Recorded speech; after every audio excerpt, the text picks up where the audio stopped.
Hello everyone, you welcome to स्वा education. तो कैसे हैं आप लोग? बहुत से बच्चों की क्वेरीज थी कि सर जो एमपीपीएससी फूड सेफ्टी ऑफिसर की जो पोस्ट आई है, इसमें जो पेपर होने वाला है उसमें एमपी स्पेशल जीएस में क्या रहने वाला है, क्या सिलेबस होने वाला है। तो जैसा कि आप लोगों ने नोटिफिकेशन को रीड किया होगा, सिलेबस को देखा होगा, और सिलेबस में आप लोगों ने देखा होगा कि जो जीएस का सेगमेंट है 1/3 डिस्ट्रीब्यूशन है उसका।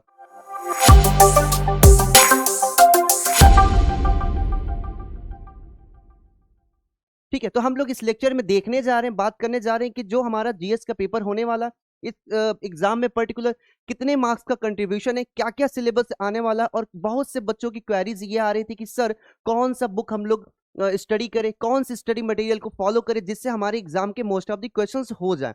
तो फर्स्ट ऑफ ऑल आप लोगों ने सिलेबस देखा होगा, उसमें आपने देखा होगा कि जो हमारा सिलेबस है दो दो कैटेगरी में डिवाइडेड है, दो सेक्शन में। तो यहाँ पर सेक्शन ए जो है वो जनरल स्टडीज को फॉलो करता है। सेक्शन जो ए है उसमें सारे जनरल स्टडीज के पेपर, हिस्ट्री हो गया, ज्योग्राफी हो गया, आर्ट एंड कल्चर हो गया, पॉलिटी हो गया, इकोनॉमिक्स हो गया, और कुछ ट्राइब्स एरिया के बारे में जो कानून है विशेष उसके बारे में हो गया, करंट अफेयर हो गया, उसके बारे में यहाँ पर दिया गया। तो सेक्शन ए में जो जनरल स्टडीज है उसके अंदर क्या क्या सिलेबस हमको स्टडी करना, उसके बारे में हम लोग बात करने जा रहे हैं। और लास्ट में हम लोग देखेंगे कि कौन सी प्रॉपर हम लोग बुक को फॉलो करके, क्रिस्प नोट्स को फॉलो करके हम लोग एग्जाम के सारे क्वेश्चन को कर सकते हैं। पहली बात तो आपको इस पेपर को लाइटली नहीं लेना है, क्योंकि सेक्शन जो ए है जिसमें जनरल स्टडीज का पेपर आने वाला है, इसमें टोटल 50 क्वेश्चन आने हैं आपके, टोटल 150 क्वेश्चन आने, जिसमें से 50 क्वेश्चन, 150 में से 50 क्वेश्चन आपको पेपर ये जो सेक्शन ए है जिसमें जनरल स्टडी आने वाला वो आ रहा है। ठीक है, जो कि 150 मार्क्स को कैरी करता है, यानी 50 क्वेश्चन 150 नंबर को क्या करते हैं, कैरी करते हैं। तो 150 क्वेश्चन की 150 नंबर के लिए जो हमको 150 नंबर के लिए जो हमको स्टडी करना, जिसको हम लोग लाइटली नहीं ले सकते। तो चलिए हम लोग पहले बात करते हैं कि हमारे सिलेबस में क्या क्या दिया गया है। ठीक है, तो जनरली अगर आप ओवरव्यू लिए होंगे, आप लोगों ने सिलेबस देखा होगा, तो जब आप इसको देखते हैं तो जो एमपीपीएससी पीसीएस की जो पोस्ट आती है जनरली उसमें जो जनरल अवेयरनेस आता है, जनरल स्टडीज आता है, लगभग लगभग सारे सिमिलर सिलेबस ही है। ठीक है, तो फर्स्ट सेकेंड यूनिट जो है इसमें अब देखेंगे कुछ लोग इंग्लिश में प्रिपरेशन कर रहे हैं, कुछ लोग हिंदी में प्रिपरेशन कर रहे हैं। तो इसमें दोनों लैंग्वेज में यहाँ पर दिया गया, कुछ लोग जो हिंदी में, तो यहाँ पर मैं हिंदी वाला रीड कर दे रहा हूँ, आप लोग इंग्लिश वाला एक बार देख लेंगे। ठीक है, तो सेम ही सेम है। तो फर्स्ट देखेंगे जो सेक्शन ए, इसमें कई अलग अलग यूनिट में सिलेबस को डिस्ट्रीब्यूट किया गया। जो पहला यूनिट है, इकाई फर्स्ट है, इसमें एमपी के हिस्ट्री के बारे में दिया गया। एमपी की हिस्ट्री में क्या क्या स्टडी करना, तो देखिए सबसे पहले एंशिएंट हिस्ट्री के बारे में देखना।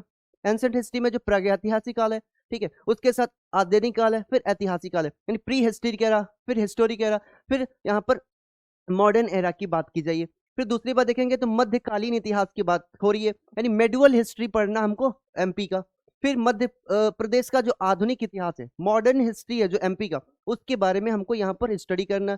फिर साथ ही साथ मध्य प्रदेश में स्वतंत्रता आंदोलन। अब देखिए भारत में जब पहली बार जब देखिए आंदोलन हुआ बड़े स्तर पर, 1857 की क्रांति हुई, तो 1857 1957 की जो क्रांति थी, उस क्रांति में अलग अलग जो एरिया के लोग थे, उसमें जमींदार भी थे, अलग अलग एरिया के जो राजा थे उन लोगों ने विद्रोह किया। तो 1857 की जो क्रांति, उसमें से मध्य प्रदेश में भी लोग थे, अलग अलग क्षेत्र से आंदोलन में पार्टिसिपेट किए, भागीदारी किए। और उन लोगों के बारे में यहाँ पर हमको स्टडी करना है कि मध्य प्रदेश का कौन सा वो इलाका था जहां से लोगों ने अंग्रेजों के खिलाफ आंदोलन किया, तो इसकी बात करने जा रहे हैं। फिर मध्य प्रदेश का जो जनजातीय इतिहास है, अब चूंकि ट्राइबल एरिया के लोगों ने भी आज़ादी में सहयोग किया, आज़ाद कराने में भारत में सहयोग किया, और उनका एक ट्राइबल इतिहास भी रहा है, उनके साथ कई प्रॉब्लम्स आई, तो उनके जो हिस्ट्री के बारे में, उनके हिस्टोरिकल कुछ पर्सपेक्टिव है, उनके बारे में यहाँ पर पूछा जाएगा एग्जाम में।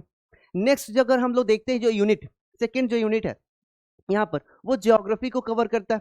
तो मध्य प्रदेश के भूगोल के बारे में, अब भूगोल में क्या है, जनरल सा भूगोल है, इसमें पहली बार टोपोग्राफी की बात करें तो भौगोलिक स्थिति। अब एमपी का जो मैप है आपको याद होना चाहिए, कितने जिले हैं, कौन सा जिला पूर्वी है, कौन सा पश्चिमी जिला है, कौन सा उत्तरी जिला है, कौन सा दक्षिणी जिला, कौन सा सबसे बड़ा जिला है, कौन सा सबसे छोटा जिला है। तो एक ओवरव्यू आपको याद होना चाहिए। ठीक है, तो यहाँ पर सबसे पहले भौगोलिक स्थिति याद होना चाहिए, पोजीशन, कहाँ से कहाँ तक इसका विस्तार है, कौन कौन सी बाउंड्री, कौन कौन सी स्टेट से मध्य प्रदेश की जो बाउंड्री है वो शेयर होती है। ठीक है, उसके साथ उसका विस्तार, और प्रमुख नदियों के बारे में, पर्वत के बारे में, यानी उसकी जो ज्योग्राफी है, उसका जो फिजिकल ज्योग्राफी है, भौतिक जो उसका भूगोल है, उसके बारे में, कौन कौन सी नदियां कहाँ से निकलती है, कहाँ पे जाती है, कौन से सबसे बड़ी रिवर है, जो मेन रिवर कौन सी एमपी की। फिर उसके साथ साथ वहां पर कुछ पर्वत है, कुछ पठार है, तो कुछ माउंटेन्स के बारे में, कुछ हिल स्टेशन के बारे में, फिर वहां की क्लाइमेट के बारे में, जलवायु के बारे में, मौसम के बारे में, वेदर्स के बारे में हम लोग को स्टडी करना। फिर तापमान, टेम्परेचर और फॉरेन, वहां पे जो फॉरेस्ट है। अब एमपी जो है परसेंटेज वाइज देखेंगे तो पूरे इंडिया में सबसे बड़ा स्टेट है जो कि सबसे ज्यादा फॉरेस्ट एरिया को कवर करता है। तो यहाँ पर फॉरेस्ट के बारे में और जो फॉरेस्ट का टाइप्स है, वनों का जो प्रकार है, उसके बारे में हमको स्टडी करना है। ठीक है, आगे आते हैं तो कृषि, जो एग्रीकल्चर है। अब एमपी के जो लोग हैं, अब वहां पे जो जलवायु होगी, जो वहां पे वर्षा होगी, जो वहां की मिट्टी होगी, सॉइल होगी, जो कि ज्योग्राफी में हमको पढ़ना है, उसी हिसाब से वहां पे कृषि होगी। तो जो वहां का एग्रीकल्चर है और जो वहां की मेजर क्रॉप्स है, जो प्रमुख फसलें हैं, उनके बारे में स्टडी करना है।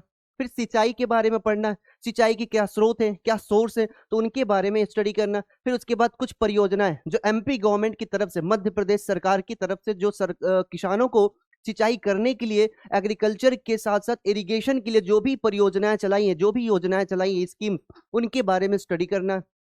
आगे आते हैं तो ताप विद्युत परियोजनाएं। अब लोगों वहां पर पॉपुलेशन है, तो उनको क्या चाहिए, उनको रिसोर्स भी चाहिए, एनर्जी भी चाहिए। एनर्जी आज के समय बिजली हर कोई यूज करता है, तो इलेक्ट्रिसिटी कहाँ से उत्पन्न हो रही है, तो एमपी में कुछ ऐसे हाइड्रो पावर प्लांट्स हैं, उनके बारे में स्टडी करना है। कुछ फेमस दो चार जो हाइड्रो पावर प्लांट्स हैं जिनके बारे में पूछा जाता है, वो याद रखना चाहिए। फिर गैर पारंपरिक ऊर्जा स्रोत, जो गैर पारंपरिक है, यानी जो रिन्यूएबल, जो नए आज के टाइम पे जो नए नए तरीकों से बिजली उत्पन्न की जा रही है, नए नए तरीकों से, जैसे सोलर प्लांट के थ्रू हम लोग क्या करते हैं, एनर्जी का प्रोडक्शन करते हैं, उनके थ्रू, उनके बारे में स्टडी करना है, कहाँ कहाँ पे प्लांट लगाए गए। और आज के समय देख रहे हैं जो भारत है, जहां पर सूर्य ऊर्जा के बारे में, सोलर एनर्जी के बारे में अवेयरनेस फैलाई जा रही है, भारत सरकार के द्वारा सब्सिडी दी जा रही है, और इसको हम लोग क्या कर रहे हैं, प्रमोट कर रहे हैं। भारत सरकार के द्वारा, स्टेट गवर्नमेंट के द्वारा भी प्रमोट किया जा रहा है, ताकि ज्यादा से ज्यादा लोग इसको यूज करें। तो इसके बारे में पढ़ना है कि एमपी में कहाँ कहाँ पर इसके बारे में गवर्नमेंट के द्वारा योजना चलाई जाती है।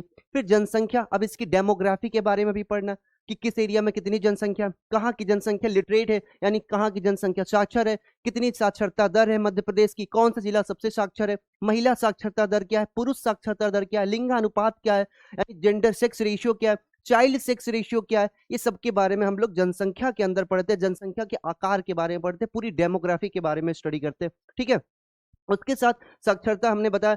खाद्य प्रसंस्करण उद्योग, यानी यहाँ पर थोड़ा सा कुछ इंडस्ट्री के बारे में, चूंकि हमारा पेपर क्या है, फूड सेफ्टी ऑफिसर की पोस्ट है, तो यहाँ पर फूड से रिलेटेड जनरली क्वेश्चन, तो इससे रिकॉर्डिंग अगर यहाँ पर देखेंगे तो उस उद्योग के बारे में, इंडस्ट्री के बारे में पूछा गया। कौन सी इंडस्ट्री, खाद्य प्रसंस्करण, फूड प्रोसेसिंग इंडस्ट्रीज कहाँ कहाँ पर एमपी गवर्नमेंट के द्वारा स्थापित की गई हैं, इनके बारे में यहाँ पर पूछा जाएगा। तो ये आपको ज्योग्राफी के अंदर याद रखना है, क्योंकि भौगोलिक दृष्टिकोण आप रखेंगे, भौगोलिक तरीके से देखेंगे, तो आपको पता होना चाहिए कि कहाँ पर उद्योग का क्षेत्र है एमपी में। ठीक है, तो ये इसके बारे में पूछा जाएगा। तो ये हो गया यूनिट फर्स्ट और ये हो गया यूनिट सेकंड, जिसमें फर्स्ट हिस्ट्री के बारे में, इतिहास के बारे में, दूसरा ज्योग्राफी के बारे में, भूगोल के बारे में। ठीक है, चलिए आगे आते हैं तो थर्ड यूनिट के बारे में बात करते हैं। थर्ड यूनिट, फिर उसके बाद फोर्थ यूनिट। ठीक है, तो थर्ड यूनिट में क्या है, मध्य प्रदेश की राजनीति, पॉलिटिक्स या पॉलिटी कह लीजिए, polity of MP, Madhya Pradesh. अब इसमें क्या पढ़ना है, अब पॉलिटी में आपको सबसे पहले वहां का जो पॉलिटिकल स्ट्रक्चर है वो पढ़ना है, विधानसभा के बारे में पढ़ना है, विधान परिषद वहां पे है नहीं तो विधान परिषद के बारे में नहीं पढ़ना, तो विधानसभा के बारे में पढ़ना। फिर उसके साथ साथ पढ़ना है मुख्यमंत्री के बारे में, राज्यपाल के बारे में, विधानसभा के स्ट्रक्चर क्या है, कितनी विधानसभा की सीटें हैं वहां पर, कौन सी विधानसभा की सबसे बड़ी सीट है। फिर उसके साथ देखेंगे उच्च न्यायालय के बारे में पढ़ना। अब चूंकि किसी भी स्टेट के स्ट्रक्चर के बारे में पढ़ेंगे, पॉलिटिकल स्ट्रक्चर, तो वहां का जो विधायिका होती है, कानून बनाने के स्ट्रक्चर, फिर वहां पर जो कार्यपालिका होती है, न्यायपालिका, तो न्यायपालिका में हाईकोर्ट पढ़ेंगे। फिर विधायिका के साथ साथ जब अगर कार्यपालिका के बारे में, तो पूरा मंत्रिमंडल पढ़ना पड़ेगा। फिर उसके साथ मुख्यमंत्री के बारे में पढ़ना पड़ेगा, राज्यपाल के बारे में पढ़ना पड़ेगा। तो ये सारी चीजों के बारे में यहाँ पर स्टडी करना है। फिर उसके बाद राज्य सचिवालय, जो कमिश्नरेट है उसके बारे में पढ़ना, सचिवालय के बारे में पढ़ना। फिर उसके साथ पुलिस कमिश्नरेट प्रणाली कई जगह पर लागू की गई, तो वहां पर उसके बारे में स्टडी करना। जिला प्रशासन, डिस्ट्रिक्ट लेवल पे भी एडमिनिस्ट्रेशन होता है, तो उसके बारे में स्टडी करना। नगरीय प्रशासन, स्थानीय प्रशासन, पंचायती राज व्यवस्था। अब चूंकि आप जानते हैं पूरे भारत में अमेंडमेंट किया गया कॉन्स्टिट्यूशन में, तो पूरे भारत में जो ये पंचायती व्यवस्था है उसको लागू किया गया। तो थर्ड लेवल की जो गवर्नमेंट है, जो पंचायती राज व्यवस्था के अंदर आती है, जिसमें म्यूनिसिपैलिटी, जो नगर निगम और नगर पालिकाएं आती हैं, उन सब के बारे में स्टडी करना।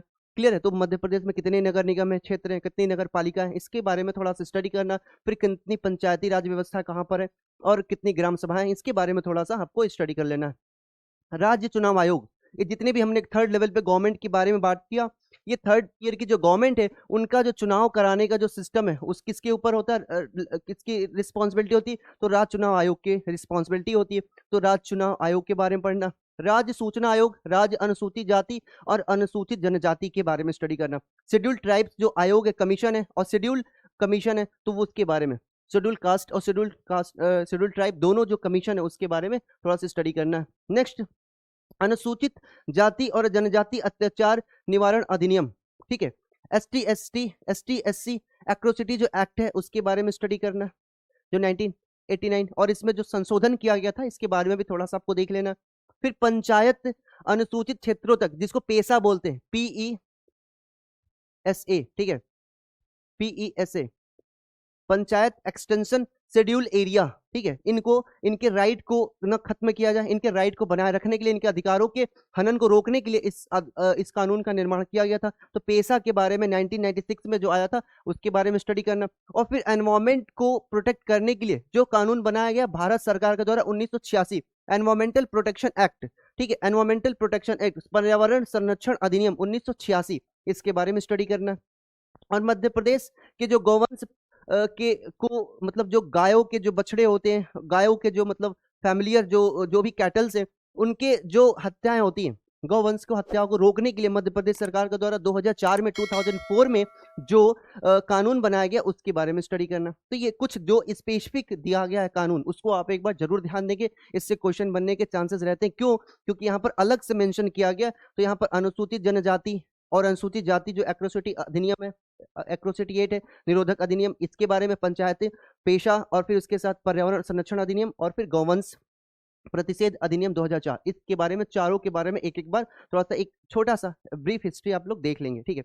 अब आते हैं मध्य प्रदेश की अर्थव्यवस्था के बारे में, इकोनॉमी के बारे में पढ़ना है। तो यहाँ पर इकोनॉमी में क्या क्या देखना, तो मध्य प्रदेश की जो एक जनरल अर्थव्यवस्था है कि मध्य प्रदेश में एग्रीकल्चर का क्या सिस्टम है, कितने % लोग एग्रीकल्चर में एम्प्लॉयड है, उसमें इन्वॉल्व है, कितने लोग प्राइमरी सेक्टर में यानी एग्रीकल्चर के साथ साथ डेयरी में, कितने लोग सेकेंडरी सेक्टर में, कितने लोग टर्सरी सेक्टर में, अर्थव्यवस्था कैसे संचालित होती है, सबसे ज्यादा इंडस्ट्रियल एरिया कौन सा है, मध्य प्रदेश की जो सरकार है इंडस्ट्री को बनाए रखने के लिए, वहां की अर्थव्यवस्था को सुचारू रूप से चलाए रखने के लिए कौन कौन सी स्कीम चलाती है, कौन कौन सी स्कीम किसानों के लिए, कौन सा एग्रीकल्चर के लिए, इन सभी चीजों के लिए एक बार थोड़ा सा स्कीम के बारे में स्पेशली देखना। तो स्कीम के बारे में जितने भी योजनाएं चलती है उसके बारे में इकोनॉमी में आता रहता है।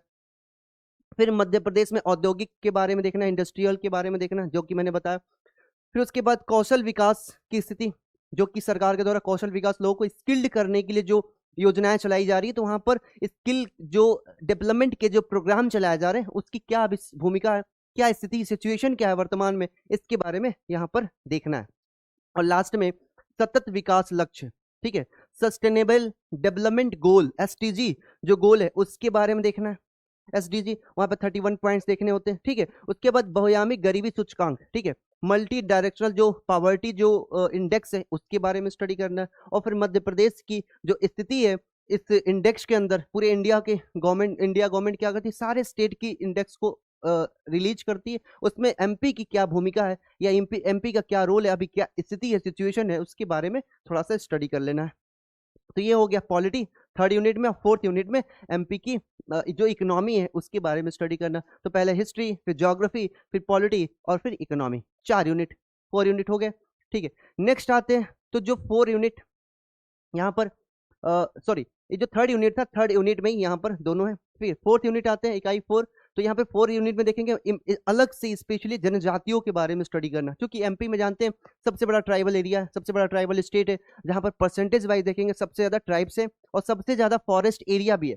तो यहाँ पे मध्य प्रदेश की जनजातियां जो है, जो ट्राइब्स पीपल्स है, उसके बारे में स्टडी करना, उनकी जो विरासत है उन्होंने क्या प्रिजर्व करके रखा है, उन्होंने क्या संस्कृति को अपने कल्चर को कितना संयोग के रखा हुआ है, उनकी जो लोक संस्कृति है, लोक साहित्य है, लिटरेचर है, म्यूजिक है, डांस है, जो भी चीजें हैं, उनकी जो विरासत है, कल्चर है, सबको उन्होंने बचा कर रखा है, उसके बारे में उनके स्पेशल ट्रेडिशन के बारे में स्टडी करना है।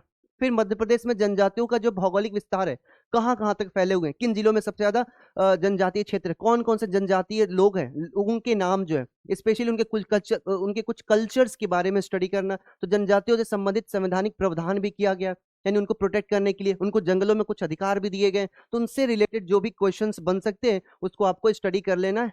थोड़ा सा ब्रीफ हिस्ट्री देख लेना इनका कि जो जनजातीय लोग हैं किस किस एरिया में डिवाइडेड है, डिस्ट्रीब्यूटेड है, ठीक है।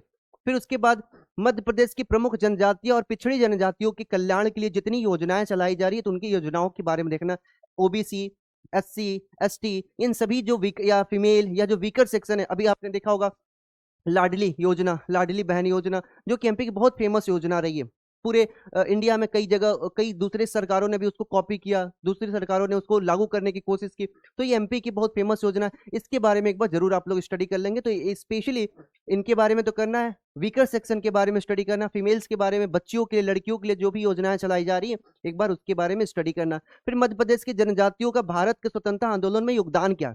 अब चूंकि हमने बताया कि जब भारत में स्वतंत्रता आंदोलन चल रहा था, बड़े बड़े नेता अपने अपने अलग अलग क्षेत्रों से लड़ रहे थे, तो जनजातीय क्षेत्रों के भी कुछ नेता थे, कुछ जनजातीय क्षेत्रीय क्षेत्र के लोग भी स्पेशली इनमें बढ़ चढ़ की भूमिका निभाते हैं। तो इन आंदोलन के द्वारा इन लोगों ने भी भारत को आजाद कराने में अपना प्रमुख योगदान दिया। तो इनके बारे में स्टडी करना, कौन कौन सी ऐसी जनजातियां हैं जिन्होंने भारत के स्वतंत्रता आंदोलन में अपनी भूमिका निभाई है, ठीक है। उसके साथ कुछ फेमस पर्सनालिटीज का नाम याद रखना जो कि जनजातीय क्षेत्रों से निकले हुए लोग हैं, जिनका राजनीति में और अलग अलग क्षेत्रों में योगदान रहा है।